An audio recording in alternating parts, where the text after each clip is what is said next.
Okay, so for today's talk, we're going to have a little bit of a detour. Your captain has some bad news for you that we've had a small navigational error, so we're being rerouted a year and a month back in time and across the world.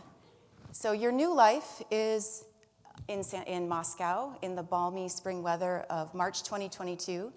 You work in media strategy for RT, and this is you trudging to work. So it's been a month since the invasion began. It's been a tough day at the office because RT has been taken off the air in numerous media outlets, and the EU has banned RT and Sputnik, and different social media platforms have also muffled, labeled, and otherwise silenced RT's content. So as a loyal employee of RT, you want to get around this problem because your boss and your boss's boss are quite angry and upset, because your role is actually incredibly important as a complement to the kinetic warfare that has begun in Ukraine. Your mission is to be part of that whole effort to win hearts and minds, to reframe reality, and to create a different understanding of the conflict, to erode support for Ukraine, and to make your work, to make Russia's invasion seem legitimate to the Western world. So normally, RT's two vectors of reaching the world go through RT media outlets directly to global audiences, and then through social media. But right now, a lot of those usual doors have been closed, so you have to find a way to open windows. And that's what we're talking about here today. You and your colleagues at RT have already found a number of creative workarounds to get past restrictions in Western media, what you view as unjust censorship. So you've created fact-checking sites like the War on Fakes website, which basically provides a Kremlin view of the conflict and labels anything to the contrary as fake news. And that has been pushed out on social media through artificial amplification. You've created a network of Telegram channels, some of which are linked to Russian intelligence agencies, and they promote each other, they reinforce each other, and they amplify each other's content and then push it out to other social media. You've created fake media sites targeting EU citizens. So some of these have looked remarkably like Der Spiegel or other European media outlets, but the news that they push is from a quite different perspective. You've created slews of mirror domains for your favorite covert propaganda outlets like Newsfront, Southfront, and also for the state-sponsored media outlets like Sputnik and RT and TASS. And that's to get around platform restrictions. You've also, especially in Italy, been quite successful at planting Russia apologists in mainstream media. You've had television talk show hosts who have invited on Sergei Lavrov to give his perspective on the war on Ukraine as if it were an equally valid and truthful perspective, and they haven't challenged his opinions at all. And then you've also done something even more innovative, which is when an ordinary mainstream article posts an article about when a mainstream media outlet posts an article about the conflict in Ukraine, you've had your minions flood the comment boxes with supportive pro-Russia commentary. And then you at RT have taken screenshots of those comments and then recycled them in the body of your articles to make it seem like there's grassroots consensus about what's going on in Ukraine. So you've been called upon to find a solution for this social media blockade, and you've come up with an idea, and it basically consists of propaganda laundering. So RT has content that it wants to push out. How do you do it? You upload it first onto Telegram. These are going to be videos. Then you're going to have people that agree with you and that perhaps are being paid by you to download them onto their own devices. And then they will use sock puppet accounts to upload those videos onto social media platforms. And by so doing, you erase the digital breadcrumb trail that shows where the content came from, because a lot of the videos that will be uploaded do not show any sort of RT logo, although some of them will. So in that way, you have a really good propagation of content without it being immediately flagged as RT. So this whole process begins with Telegram. I mentioned before that there is a whole ecosystem on Telegram of channels that support and boost each other. And this is just one screenshot showing how that works. So here you have this particular pro-Russia channel, and it's boosting and actively promoting dozens of others. It actually promoted about 30 of them. And then when you go to each of these channels, you can see that they do something similar. So it's very much a teamwork kind of effort. So here's some of those channels. And then here's the new kid on the block, created in April 2022.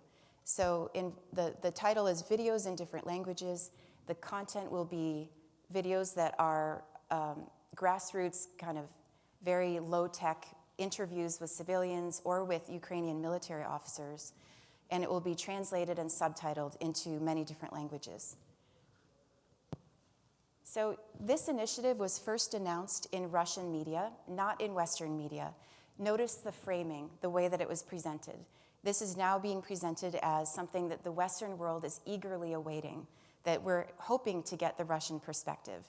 So for domestic audiences in Russia, this is a way of justifying and kind of also influencing the way that people see what they're doing.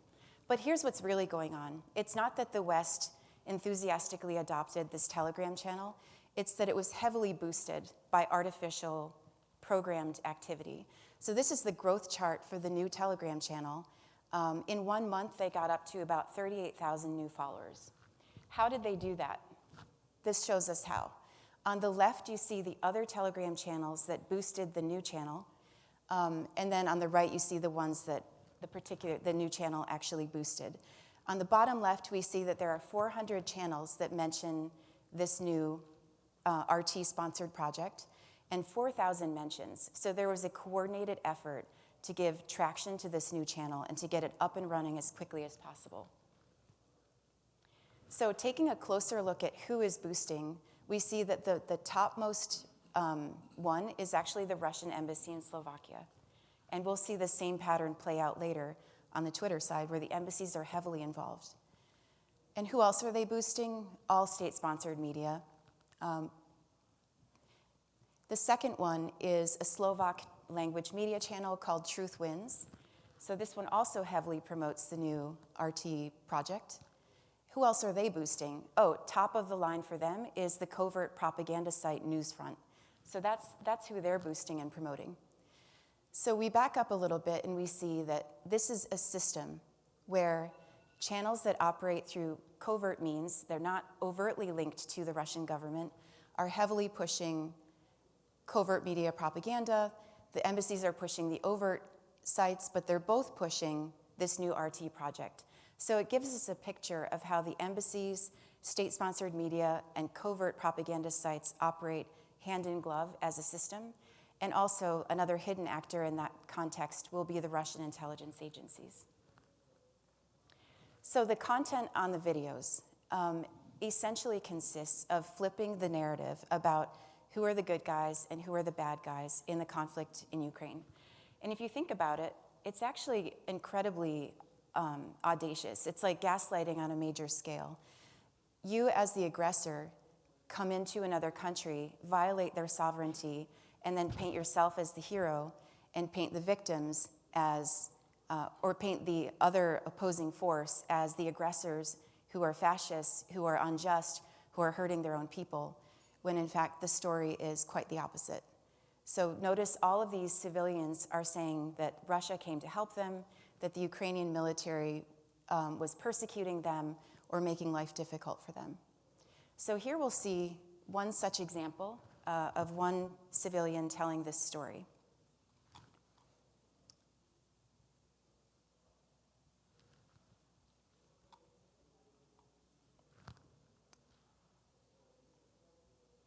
Assuming that it plays.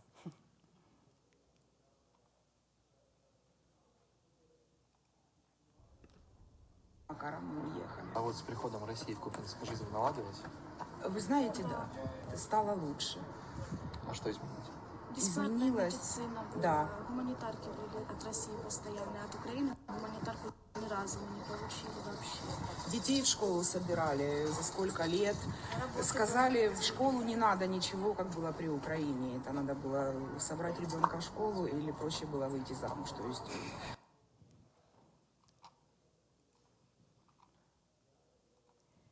Okay, so that's just one example of the types of narratives.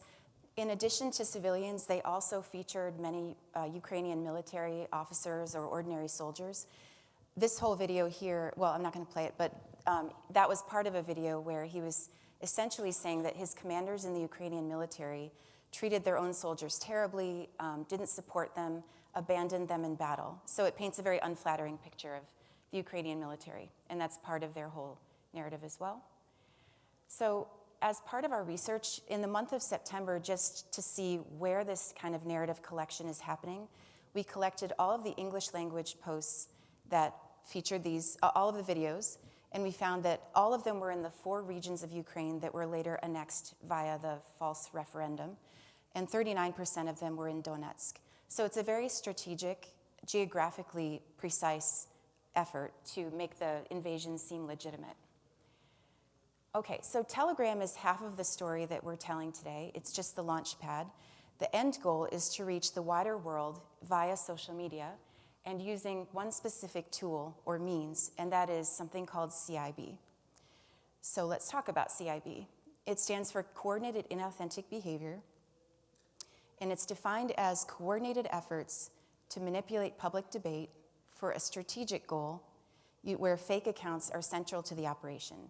So disinformation research is not just identifying what is fake news and what is not, because often, even given the political polarization that's out there today, people will even disagree about what's real and what's not.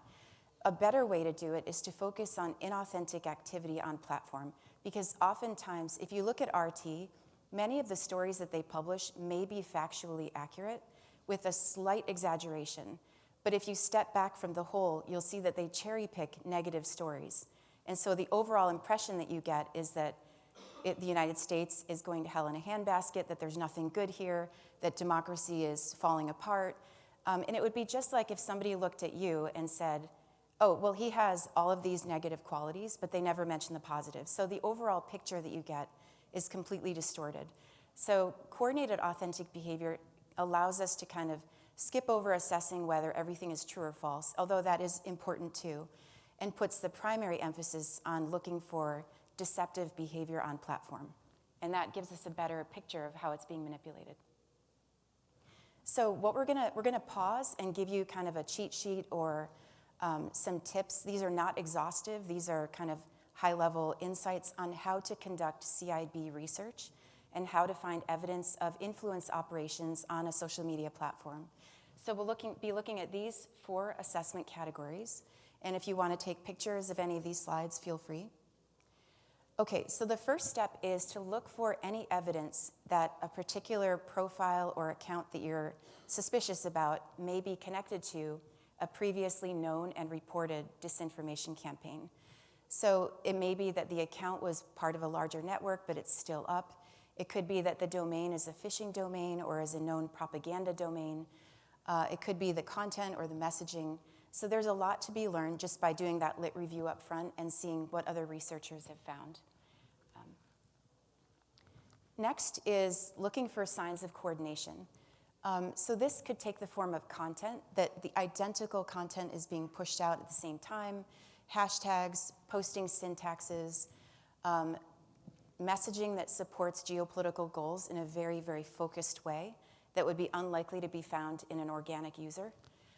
Suspicious timestamps. So sometimes if a CIB campaign is aimed at quantity over quality, you'll get hundreds of accounts or even thousands created at the same time, and the first post is within minutes of each other.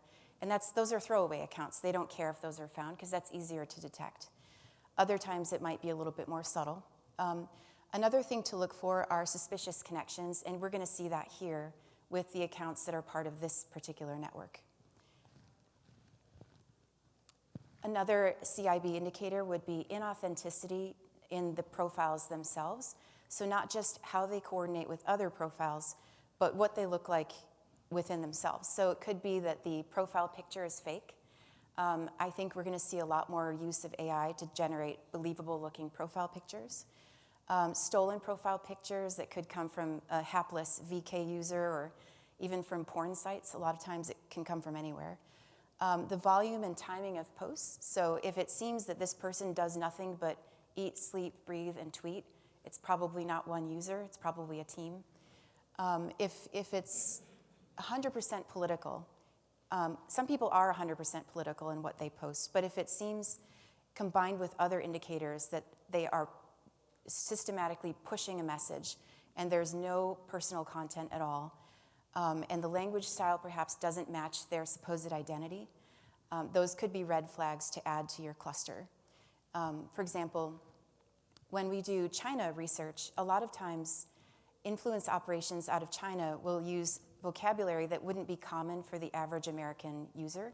So that they seem to favor the term hegemony or hegemonic, which isn't something that most people would say in common parlance. So that kind of language that has a lot of political weight behind it it can be a red flag when combined with others. So here's just an example of how when you're doing this kind of research and you see a profile picture that looks suspicious, there are great tools that exist for tracking and detecting that. This one was put out by Sans. They have a great team there, and they created this easy plugin. The last four of the tools is the categories is looking at metrics. These are engagement metrics that may be skewed or somehow not believable. For example, the account is brand new, but overnight it has thousands of followers. Or it has a really low following, but it's very active, or there's more likes and views, more shares and likes. People on social media are actually lazy, so they're much less likely to comment on something than they are just to like it or to view it. So when those metrics are inverted, that can be a sign that something is happening here that's not organic or natural. Okay, so getting back to this particular research project, we're going to take some of those particular research things that we're looking for and apply them here. So on Twitter, what triggered our suspicions was actually the use of an identical syntax across multiple languages. The syntax here is circled in red, and it's basically the emoji of the flag of the language into which content was translated, the hashtag in English of the language, and then the Telegram channel handle video languages. So we found that identical string across a bunch of profiles, even in different languages, and even in accounts that had nothing to do with each other. And so that triggered our suspicions enough to begin collecting for every single profile, every single post on Twitter that had that identical syntax. And by doing it that way, we hoped to eliminate the possibility that some users are genuinely sharing this content. This was a way of finding the nucleus of accounts that seemed to be doing it in a more programmatic and organized way. So what we found were 123 unique users, 326 posts within a time frame of April to October 2022. So this number would be much higher now. And also a sprinkling of content on Gab and Getter and True Social. So the aggregate following wasn't that huge. I wouldn't say at this point in time it was hugely influential, but it was enough to get the ball rolling. When we did that collection of all posts that had that exact same syntax across languages, we found that the target was truly global. It wasn't just European languages, it wasn't just targeting Latin America. It was targeting the Far East, the Middle East, Eastern Europe, so many different languages were represented. We did a little bit of data splicing just to see how many assets they have in each language, and we found that Spanish, Italian, English, French, and Japanese had the most accounts pushing out videos in these particular languages. Also, number of tweets per language. The surprising thing here is that Japanese was very high up on the list. The use of European languages wouldn't be that surprising, but Japanese was. I would be interested to hear anyone's interpretation at the end of why that might be. Total engagement per language as well. So interestingly enough, the other languages to the right of the chart really got almost zero engagement. So the main assets were in European and Japanese languages. Okay, now let's look more closely at the profiles themselves to see some of the indicators that we put together for inauthenticity. So here's one account. This is a Spanish language account, and they're posting in 6 different languages, none of which any single person is very likely to speak. So you have Chinese, Japanese, German, Turkish, Italian, Spanish. One person most likely is not speaking all these languages, so this looks more like a propaganda factory just pushing out content. Another feature of some of these accounts is that they don't just, that their overall content is really heavy on propaganda, really heavy on pushing out official Russian representatives like Lavrov or Maria Zakharova, or other content that accuses the Ukrainian army of genocide or chemical warfare.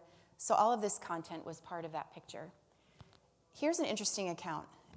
Ukraine Facts is the official Twitter account that mirrors the same handle as the Telegram channel. So it's kind of the official repository on Twitter. And notice the tweet timing. So every 15 minutes, they were putting out content. When we looked at it with another tool, we found that they used TweetDeck to do their scheduled posts. So yet another indicator that this is not a normal person who's posting out of personal conviction, but is more likely to be someone who's doing a job and is being paid to post.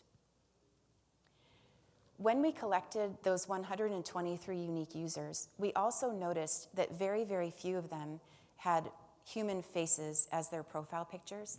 The vast majority had images, drawings, pictures of cats and dogs, pictures of cars, and then other pictures that seemed thematically consistent across this small subsection. So the skull motif, the angels with wings and swords, these were just interesting patterns that could indicate some degree of background coordination.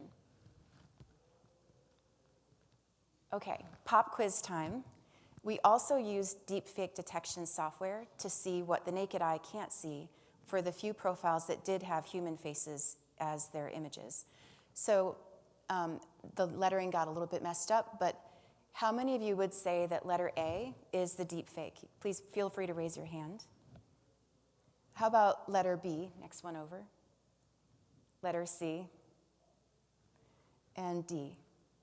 Okay, the gentleman in the right who put his hand up every time was right, because they're all deep fakes. So, and they look fairly realistic. They don't scream GAN-generated images, but they were detected by the software with a very, very high percentage of likelihood. Okay, swipe left on the deep fakes. Another one is to look for evidence of coordination. And for me, this was the most interesting part of the project. So here we have this account at the very top center, Mapisenyu. This is a Japanese language account. And this is how many times it was boosting the Russian Ministry of Foreign Affairs, the Russian Embassy in Japan, and then the other account for the Russian Embassy of Foreign Affairs, plus a few others. So here again, you see that the emphasis on boosting the embassies hand in hand with boosting state-sponsored media. So they do work hand in glove. Possibly they share assets on Twitter, but there's a lot of coordination behind the scenes, at least on social media. Another account, another example. This one here, another Japanese language account, boosting state-sponsored media, plus a range of others. Here's another network. The ones on the bottom that I will be populating are all part of the network, and they're all connected to all of these outlets. So the one on the bottom right interacted with more than 15 Russian embassy and ministry accounts. So it's very clear that these are assets that are doing a job, and on the side, they're also promoting this new RT-sponsored Telegram channel. So that's what we found on Twitter, evidence of an influence campaign using fake accounts in a coordinated manner to create an illusion of consensus around the Russian invasion in Ukraine. We also looked at GabGetter and Truth Social, and here we had to tread a bit more carefully. As we know, these are platforms that are used by people who may be more naturally ideologically aligned right now with Russia. But there have been reported and verified information campaign operations on these platforms. Graphica did a really great report on this in the past. So we thought we would take a look. And what we found were, yes, there were some that had the same posting syntax, but of course we want to exercise caution. And we found some bridges between ecosystems, so let me explain. For example, we have this Japanese Getter account that posted the Telegram content using the identical syntax. We found this same user also posts plenty of other Russian propaganda. Again, our favorite spokeswoman, propaganda in Japanese, taken from Sputnik, etc. They're also on Twitter, so there's that bridge from Getter to Twitter. And then on Twitter, that user is likewise part of the same network of accounts that are part of our 123 Twitter accounts. and they are also connected to each other. So this is like a little spider web under the surface where accounts are all interconnected and working together. There is another pattern, which is that the Telegram ecosystem that promoted the new Telegram channel was sometimes the direct source for people on Truth Social or Gab to get content. So this particular Truth Social user actually pulled content directly from another Telegram channel without having to get it directly from ours. So that may or may not mean that they're part of this influence network, but it is an interesting observation that they're much more plugged into the Telegram channel. We found a lot of this. Here's another example from Gab. So bridges between these social media platforms are part of the information operations landscape. It seems that there's a lot of crossover and cross-pollination where content will begin on a more permissive platform and then will somehow get laundered and then shared onto other platforms where it might be more likely to be flagged. So let's sum up. This is what we found. A CIB network promoting pro-Russia propaganda on the conflict in Ukraine. It was created by RT. It began in April 2022. It is still going strong. It's on Telegram, Twitter, new platforms, and other platforms. And it's so far been translated into 20 languages, probably more. And the goal is to persuade global audiences that Russia is the good guy in the conflict. Okay, that's what we found, but that's one drop in the bucket, one tiny mosaic tile in a much larger picture. There's so much more going on. And why does it matter? It matters because it gives us a sense of how granular and how creative the Russian influence operations landscape can get. So this is just one small piece, but which in turn is part of the larger active measures playbook, which in turn is part of a deceptive operation to win over hearts and minds, to create artificial consensus, to digital astroturfing on steroids. So this is all part of the intellectual complement to the kinetic warfare. So creating an altered vision of reality that Western audiences can then be confused by and then that can erode support for the war. So now what? This is, again, one example, but now you hopefully have tools to start looking for this kind of content yourself. And here are some parting words of advice if you do want to engage in this kind of work, and I imagine that some of you already do. What I would warn about, first of all, is that CIB detection is a lot like lie detection in general and using body language detection techniques. So it's not that you're looking for one particular thing. You're looking for clusters of indicators that together give you a picture of dissembling and inauthenticity. So make sure that when you do this work that you're collecting indicators, not just pushing one particular thing. And that way it's a safeguard against tagging innocent people who happen to think differently with like the influence operations label. Another bit of advice is to consider how messaging fits into a larger geopolitical strategy. So nation states will have different goals. So what you see coming out of Iran will be quite different from what you see coming out of China versus Russia. Okay. And then another piece is, I mentioned looking for clusters. Another indicator point is just to look for, just to be open-minded because many CIB campaigns are completely different from each other. So when we're doing this work at NESOS, a lot of times the last one we looked at may have been heavily reliant on hashtags or on coordinated posting or something that's more on the timing side of the indicators spectrum, but the next one might be completely different.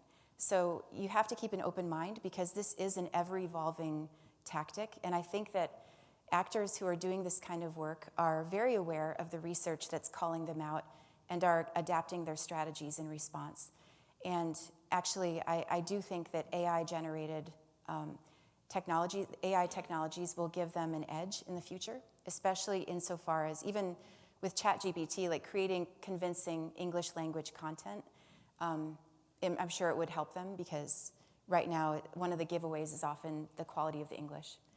So I actually, before ending, have this idea that I've been thinking about, which is I think that there are many people out there who could do this kind of research, and it would be amazing if social media platforms had like a bug bounty program, but for this kind of work, where they had like a window open in the company, a department, where they could receive well-substantiated reports from amateurs like Elliot Higgins before Bellingcat became a thing, who say, look, I was looking on your platform, I'm from Indonesia, I'm researching my own country, and I found this so that you're aware, because I think trust and safety teams can get quite overwhelmed because of the scale of the problem, and it can become whack-a-mole.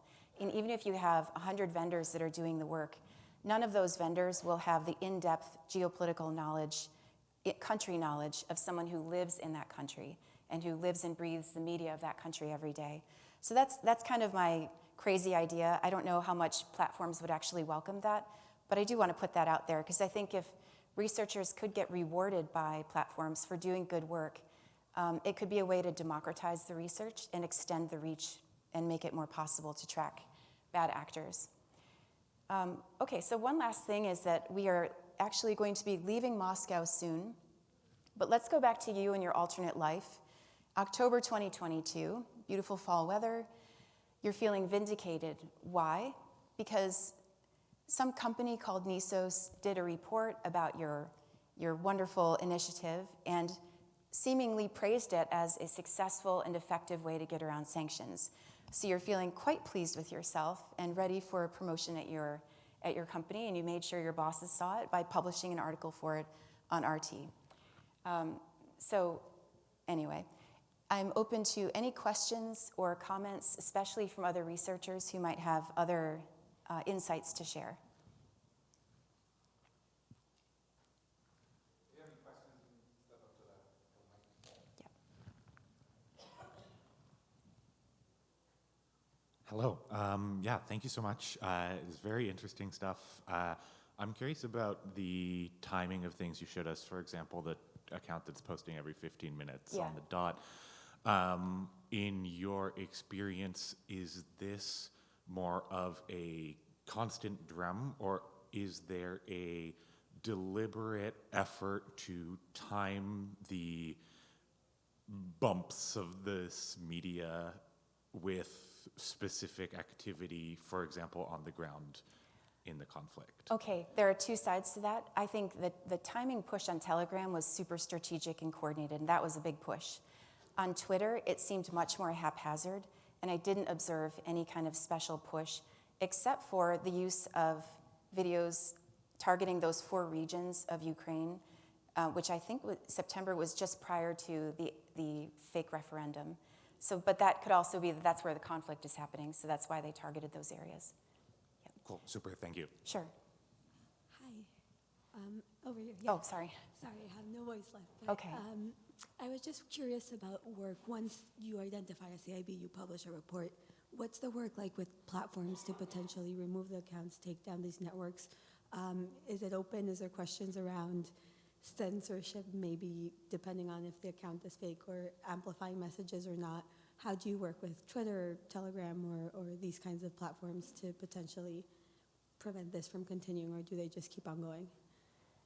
I didn't quite understand the first part of your question. Yeah, in terms of once you've identified this CIB campaign Oh. and you know the networks, how do you work with Twitter or Telegram? Right. Or So vendors that do this kind of work are responding to client RFIs.